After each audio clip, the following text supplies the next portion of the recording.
ಇವತ್ತು ನಾನು ನಮ್ಮ ಅಪ್ಪ ಅಮ್ಮ ಎಲ್ಲ ಸೇರಿ ಗಿಡ ನೆಡ್ತಾ ಇದ್ದೀವಿ. ಅಂದರೆ ನಾನು ಬೆಂಗಳೂರಿಂದ ಒಂದು 30-40 ಗಿಡನ ತಂದಿದ್ದೆ ನಾನು. ನಮ್ಮದು ಆಲ್ರೆಡಿ ತೋಟ ಇದೆ, ಅಲ್ಲಿ ಸುಮಾರು ಗಿಡನ ನಾವು ನೆಡ್ಸಿದ್ದೀವಿ. ಎಲ್ಲೂ ಜಾಗ ಇಲ್ಲ ಕೂಡ, ಆದರೆ ಇನ್ನು ಆ ಗಿಡಗಳ್ನ ನಾವು ತಂದಿರೋದು ನಮ್ಮ ಹೊಸ ತೋಟಕ್ಕೆ. ಬಟ್ ಹಳೆ ತೋಟದಲ್ಲಿ ನಾವು ಫಸ್ಟು ಏನು ಗಿಡನ ನೆಡ್ಸಿದ್ವಿ ಅದು ಕೆಲವೊಂದು ಬಂದಿರಲಿಲ್ಲ.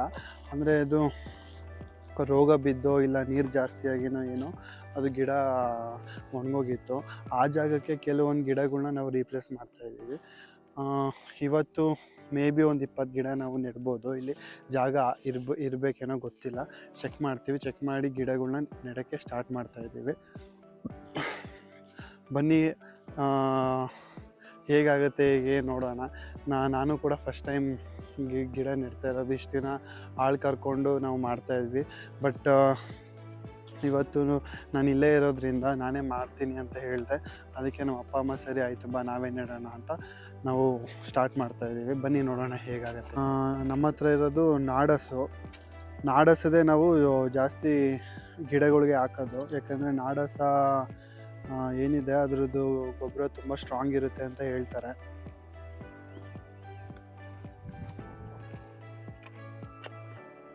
ಹೈ ಜೈ ಮಕ್ಕಳಮ್ಮ. ಇದು ನಾನು ಬನ್ನಿ ಸುಶೀಲಮ್ಮ ಅವರೇ, ಇದು ನಾನು ಏನಕ್ಕೆ ತೊಗೊಂಬಂದೆ ಅಂತಂದರೆ ನಮ್ಮ ತೋಟಕ್ಕೆ ಯೂಸ್ ಆಗುತ್ತೆ ಅಂತ ತಂದೆ. ಇದು ಆ್ಯಕ್ಚುಲಿ ನಾವು ಗಾಡಿಗೆ ಫಿಟ್ ಮಾಡಿಸ್ಬೇಕು, ಇನ್ನೂ ಫಿಟ್ ಮಾಡಿಸಿಲ್ಲ. ಇದು ನಾನು ರಾಮನಗರ ಸೈಡಿಂದ ತರಿಸಿದ್ದು. ಇವಾಗ ಯೂಸ್ಫುಲ್ ಆಗ್ತಾಯಿದೆ. ಯಾವುದೇ ವಸ್ತು ಕೂಡ ಯೂಸ್ ಆಗದೆ ಇರೋಕ್ಕೆ ಸಾಧ್ಯನೇ ಇಲ್ಲ. ಅದರದ್ದೇ ಆದ ಒಂದು ಬೆಲೆ ಇರುತ್ತೆ. ನಾವು ಯೂಸ್ ಮಾಡ್ತಾಯಿದ್ದೀವಿ. ಗಾಡಿಗೆ ಫಿಟ್ ಮಾಡಿಸಿದ್ಮೇಲೆ ಇನ್ನೂ ಚೆನ್ನಾಗಿ ಯೂಸ್ ಆಗುತ್ತೆ. ಇವಾಗ ನಾನು ಸದ್ಯ ಮ್ಯಾನ್ಯುವಲ್ ನನ್ನ ಕೈಯಿಂದ ತೊಳ್ಕೊಂಡು ಹೋಗ್ತಿದ್ದೀನಿ.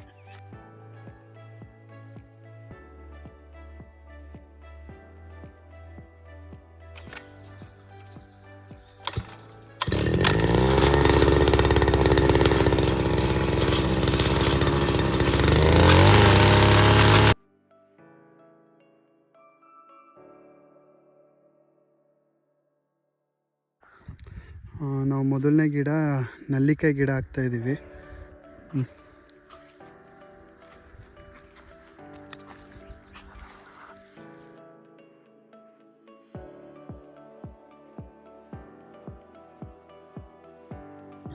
ನಾವು ಎರಡನೇ ಗಿಡ ನೆಡ್ತಾಯಿದ್ದೀವಿ. ನಲ್ಲಿಕಾಯಿ ಪಕ್ಕದಲ್ಲೇ 8 ಅಡಿ ಬಿಟ್ಟು ಇನ್ನೊಂದು ಗಿಡ ಹಾಕ್ತಾಯಿದ್ದೀವಿ.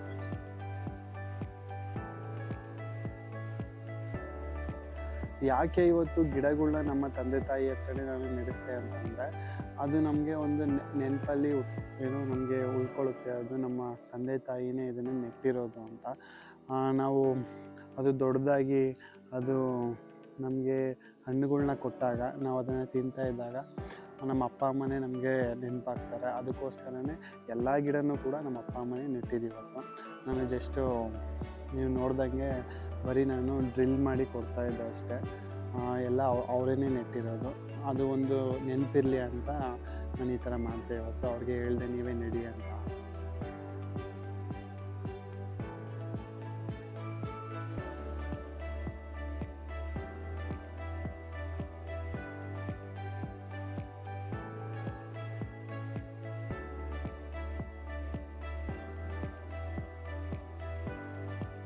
ನಾವಿವತ್ತು ಇಲ್ಲಿ ಏನೋ ಸುಮಾರು ಒಂದು 15 ಗಿಡ ಏನೋ ನೆಟ್ಟಿದ್ದೀವಿ. ಬೆಳಗ್ಗೆಯಿಂದ ಮಧ್ಯಾಹ್ನವರೆಗೂ ಆಯಿತು. ಇವಾಗ ಬಿಸಿಲು ತುಂಬ ಆಗ್ತಾಯಿದೆ. ನಾನು ಯಾವಾಗಲೂ ಅಷ್ಟೇ ಹೇಳೋದು ಏನು ಅಂತಂದರೆ, ಬೆಳಗ್ಗೆಯಿಂದ ಒಂದು 11 ಗಂಟೆ 12 ಗಂಟೆವರೆಗೂ ಮಾಡ್ಬೋದು, ಮತ್ತು ಸಂಜೆ ಮಾತ್ರ ಮಾಡೋಕ್ಕಾಗತ್ತೆ. ಯಾಕೆ ಅಂದರೆ ತುಂಬ ಬಿಸಿಲಾದಾಗ ಸುಸ್ತಾಗೋದು, ತಲೆನೋವು ಬರೋದು ಇದು ಸ್ಟಾರ್ಟ್ ಆಗುತ್ತೆ. ಯಾಕೆ ಅಂತಂದರೆ ನಾವು ಬೆಂಗಳೂರಿಂದ ಬಂದಿರೋದು. ಬೆಂಗಳೂರಿಂದ ಬಂದು ಸಡನ್ಲಿ ನಾವು ಕೆಲಸನ ಮಾಡಬೇಕು ಅಂತಂದರೆ ನಮಗೆ ರೂಢಿ ಇರಬೇಕು. ಅಷ್ಟೋ ಇಷ್ಟೋ ಮಾಡ್ತಾ ನಾವು ರೂಢಿ ಮಾಡ್ಕೋಬೇಕಾಗುತ್ತೆ. ಒಂದೇ ಸಲ ಮಾಡಿದ್ರೆ ಡೈರೆಕ್ಟ್ ಅಡ್ಮಿಂಟ್ ಆಗಬೇಕಾಗುತ್ತೆ ಹಾಸ್ಪಿಟಲಲ್ಲಿ. ಅದಕ್ಕೆ ನಾವಿವತ್ತು ಬೆಳಗ್ಗೆಯಿಂದ ಇವತ್ತು ಮೋಡ ಇತ್ತು, ಬಿಸಿಲು ಕಮ್ಮಿನೇ, ಅದಕ್ಕೆ 1 ಗಂಟೆವರೆಗೂ ಮಾಡಿದ್ದೀವಿ. ಬಟ್ ರೆಗ್ಯುಲರ್ ಡೇಸಲ್ಲಿ 11 ಗಂಟೆ ಆಯಿತು ಅಂತಂದರೆ ಮನೆಗೆ ಓಡ್ತಾ ಇರ್ತೀವಿ ನಾವು. ಬೇರೆ ಕೆಲಸ ಮಾಡಬೇಕಾದ್ರೆ.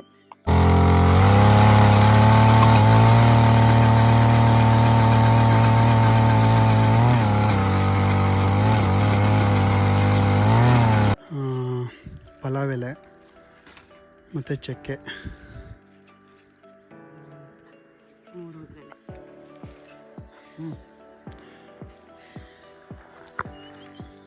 ಮೇಲೆ ಹೇಳ್ಕೊಳ್ತೀನಿ, ಹೇಳ್ಕೊಂಡು ಸುತ್ತ ಬಿಡು.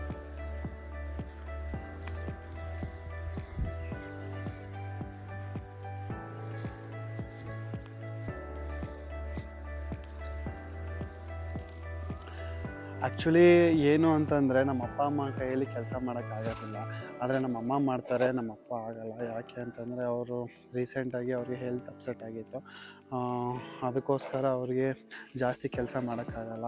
ಆದರೆ ನಮ್ಮ ಅಪ್ಪ ಅಮ್ಮ ಇಬ್ಬರೂ ಅವರೇ ನೋಡ್ಕೊತ ಇರೋದು ತೋಟನ. ನಮ್ಮಮ್ಮ ಯಾವಾಗಲೂ ಕೆಲಸ ಮಾಡ್ತಾನೆ ಇರ್ತಾರೆ. ತಾಯಿ ಅಂದರೆ ಹಾಗೆ ಅಲ್ವಾ, ಮಕ್ಳಿಗೋಸ್ಕರ ಅವರು ತಮ್ಮ ಜೀವನನೇ ಪಡ ಇಟ್ಟಿರ್ತಾರೆ. ಹಾಗೆ ನಮ್ಮಮ್ಮನೂ ಕೂಡ ಮಕ್ಕಳು ಏನೋ ಇಲ್ಲಿ ಇನ್ವೆಸ್ಟ್ಮೆಂಟ್ ಮಾಡಿದ್ದಾರೆ, ಅವ್ರಿಗೆ ಲಾಸ್ ಆಗಬಾರ್ದು ಅನ್ನೋ ಕಾರಣದಿಂದ ಅವರು ಇಲ್ಲಿ ಬಂದು ಕೆಲಸ ಮಾಡ್ತಾಯಿದ್ದಾರೆ. ಎಲ್ಲನೂ ನೋಡ್ಕೊತಾರೆ. ಮನೆಗೆ ಸಡನ್ನಾಗಿ ಅಡುಗೆ ಮಾಡಬೇಕು ಅವರೇ ನೋಡ್ಕೊತಾರೆ, ಭೂಮಿಲಿ ಕೆಲಸ ಮಾಡಬೇಕು ಅವರೇ ಬಂದು ಮಾಡ್ತಾರೆ. ಆಳು ಬಂದಿದ್ರು ಅಷ್ಟೇ, ಅವ್ರ ಜೊತೆನೇ ಕುತ್ಕೊಂಡು ಅವರು ಕೆಲಸ ಮಾಡ್ತಾರೆ, ಮತ್ತೆ ಹೋಗಿ ಅವ್ರಿಗೆ ಅಡುಗೆ ಮಾಡಬೇಕು. ತುಂಬ ಕೆಲಸ ಇರುತ್ತೆ. ಅವ್ರು ಬೆಳಿಗ್ಗೆ 5 ಗಂಟೆಗೆ ಎದ್ದೇಳ್ತಾರೆ. 5 ಗಂಟೆಗೆ ಎದ್ದು ನೈಟ್ 9:30 10 o'clockವರೆಗೂ ಅವರು ಕೆಲಸ ಮಾಡ್ತಾನೆ ಇರ್ತಾರೆ. ನಾನು ನೋಡಿದಾಗೆ ಇವಾಗಲೂ ಅಷ್ಟೇ, ನಂಗೆ ಸುಸ್ತಾಗಿದೆ ಹೋಗು ನೀರು ತೊಗೊಂಬ ಅಂತಂದ್ರೂ ಅವರು ಇಲ್ಲಿ ಕೆಲಸ ಮಾಡ್ತಿರ್ತಾರೆ. ನಿಂಗೆ ನೀರು ಬೇಕು ಅಂದಿದ ತಕ್ಷಣ ಅವ್ರು ಮತ್ತೆ ಮನೆಗೆ ಹೋಗಿ, ಮೇಲ್ಗಡೆ ಇದೆ ನಮ್ಮ ಮನೆ, ಅಲ್ಲೋಗಿ ಕೂಡ ಅವರೇ ನೀರು ತೊಗೊಂಬಂದು ಕೊಡ್ತಾರೆ. ಅದಕ್ಕೆ ಹೇಳೋದಲ್ವ, ತಾಯಿ ಅಂದರೆ ಮಕ್ಳಿಗೋಸ್ಕರ ಏನು ಬೇಕಾದರೂ ಮಾಡ್ತಾಳೆ ಅವಳು. ತಾಯಿ ಅಂದರೆ ಹಾಗೇನೇ ಅಲ್ವಾ. ಯಾಕೆ ನಾವಿಲ್ಲಿ ಹಣ್ಣಿನ ಗಿಡಗಳು ಹಾಕಬೇಕು ಅಂತಂದರೆ, ಇವಾಗ ನಾವು ಬಂದಿದ್ದೀವಿ, ಫಸ್ಟು ನಮ್ಮ ತಂದೆಯವರು ಹಣ್ಣಿನ ಗಿಡ ಎಲ್ಲ ಹಾಕಿದ್ರು, ನಾವು ಕಿತ್ಕೊಂಡು ತಿಂತಿದ್ವಿ. ಈಗ ನಾವು ಗಿಡ ಹಾಕ್ತಿದ್ದೀವಿ. ನಮ್ಮ ಮಕ್ಕಳು ಬಂದಾಗ ತೋಟಕ್ಕೆ ಅವರು ಹಣ್ಣುಗಳು ಬಿಟ್ಟಿರ್ತವೆ, ಕಿತ್ಕೊಂಡು ತಿಂತಾರೆ. ನೀವು ನೋಡ್ಬೋದು ಇಲ್ಲಿ ಇವೆಲ್ಲ ನಮ್ಮ ತಂದೆಯವರೇ ಹಾಕಿರೋದು ಪರಂಗಿಕಾಯಿ. ಈ ಗಿಡದಲ್ಲಿ ನಾವು ಯಾವಾಗಲೂ ಬಂದಾಗೆಲ್ಲ ಹಣ್ಣಾಗಿರುತ್ತೆ. ನೆನ್ನೆ ತಾನೇ ನಾನೊಂದು ಕಿತ್ತಿಟ್ಟಿದ್ದೀನಿ, ಮನೇಲಿದೆ, ಅದು ತಿನ್ನಬೇಕು, ಇನ್ನು ಕಟ್ ಮಾಡಿಲ್ಲ. ಹೀಗೆ ಸುಮಾರು ಚೇಪೆಕಾಯಿ ಅದು ಇದು ತುಂಬ ಇದ್ದಾವೆ. ನಾವಂತೂ ಬಂದಾಗೆಲ್ಲ ನಾನು ತಿಂತಾನೆ ಇರ್ತೀನಿ. ನನಗಂತೂ 1-2 ಸಿಗ್ತಾನೆ ಇರುತ್ತೆ. ಅದು ಬಿಟ್ಟರೆ ಇಲ್ಲಿ ಬರೋ ಜನ ಅವರು ಕಿತ್ಕೊಂಡು ತಿಂದ್ಬಿಡ್ತಾರೆ ಹಣ್ಣಾಗಿದ್ದರೆ. ನಾವು ಯಾರಿಗೂ ಕೂಡ ತಿನ್ನಬೇಡಿ ಹಾಗೆ ಹೀಗೆ ಅಂತ ಏನೂ ಹೇಳಲ್ಲ. ಒಂದೊಂದು ತುತ್ತು ಕೂಡ ಇವ್ರದ್ದೇ ಅಂತ ಹೆಸರು ಬರೆದಿರುತ್ತೆ, ಅದು ಅವ್ರಿಗೆ ಹೋಗಬೇಕು, ನಾವೇನು ಮಾಡೋಕ್ಕಾಗಲ್ಲ ಅಲ್ವಾ. ರೈತರು ಯಾರೇ ಆದರೂ ಅಷ್ಟೇ, ನಾವು ಬೆಳೆದಿರೋದನ್ನ ಯಾರಿಗೂ ಕೂಡ ಕೊಡದೇ ಇರೋಲ್ಲ. ನಾವೇನೇ ಬೆಳೆದಿದ್ರು ನಮ್ಮ ಅಕ್ಕಪಕ್ಕ ಜನಕ್ಕೆ, ನಮ್ಮ ರಿಲೇಟಿವ್ಸ್ಗೆ ಸ್ವಲ್ಪನಾದರೂ ಕೊಡ್ತೀವಿ, ಎಲ್ಲರಿಗೂ ಕೊಡಲೇಬೇಕು. ಗಿಡ ಎಲ್ಲ ನೆಟ್ಟಾಗಿದೆ. ಮನೆಗೆ ಹೋಗ್ತಾಯಿದ್ದೀವಿ, ತುಂಬ ಬಿಸಿಲು ಬೇರೆ ಆಗ್ತಾಯಿಲ್ಲ, ಸುಸ್ತಾಗ್ತಾಯಿದೆ. ಇವಾಗ ಮನೆಗೆ ಹೋಗ್ತಾಯಿದ್ದೀವಿ, ಹೋಗಿ ಜ್ಯೂಸ್ ಕುಡ್ಕೊಳ್ಳೋದು, ಮಲ್ಕೊತಿರೋದು ಅಷ್ಟೇ. ಗಿಡ ಎಲ್ಲ ಇವತ್ತು ನೀರು ಬಿಡೋಲ್ಲ, ಮೇ ಬಿ ನಾಳೆ ನೀರು ಬಿಡ್ತೀವಿ. ಸ್ವಲ್ಪ ಅದು ಭೂಮಿಗೆ ಅಡ್ಜಸ್ಟ್ ಆಗಬೇಕು. ಇವತ್ತೆಲ್ಲ ನೀರು ಬಿಟ್ಟರೆ, ಯಾಕಂದರೆ ನಾವು ಇವತ್ತು ಮೊನ್ನೆ ಸಡ್ಲ ಮಾಡಿರ್ತೀವಿ, ಇವತ್ತೇ ನೀರು ಬಿಟ್ಬಿಟ್ರೆ ಅದು ಗಚ್ಚಾಗಿಬಿಡುತ್ತೆ. ಅದಕ್ಕೆ ನಮ್ಮ ತಂದೆ ಇವತ್ತು ಬಿಡಬೇಡಿ ನಾಳೆ ಬಿಡಿ ನೀರನ್ನ ಅಂತಂದರು. ಪೈಪ್ಲೈನ್ ಎಲ್ಲ ಮಾಡಿದ್ದೀವಿ. ಆ ಪೈಪ್ ಮೀನ್ಸ್ ಆ ಗಿಡ ಇರೋ ಜಾಗದಲ್ಲಿ ನಲ್ಲಿಗಳ್ನ ಫಿಟ್ ಮಾಡಬೇಕು. ಅದನ್ನು ನಾವು ಸಂಜೆ ಮಾಡ್ತೀವಿ, ಇವಾಗ ಮಾಡಲ್ಲ, ಯಾಕಂದರೆ ತುಂಬ ಬಿಸಿಲಾಗಿದೆ. ನಾವು ಇವಾಗ ಹೋಗ್ತಾಯಿದ್ದೀವಿ, ಊಟ ಮಾಡಿ ಜ್ಯೂಸ್ ಗೀಸ್ ಕುಡ್ಕೊಂಡು ಮಲ್ಕೊತೀವಿ, ಮತ್ತು ಸಂಜೆ ಬಂದು ಕೆಲಸ ಮತ್ತೆ ಸ್ಟಾರ್ಟ್ ಮಾಡ್ತೀವಿ. ಇದೇ ಥರ ವೀಡಿಯೋ ನೋಡ್ತಾಯಿರಿ. ಎಲ್ರಿಗೂ ನಮಸ್ತೆ, ಟೇಕ್ ಕೇರ್, ಬಾಯ್.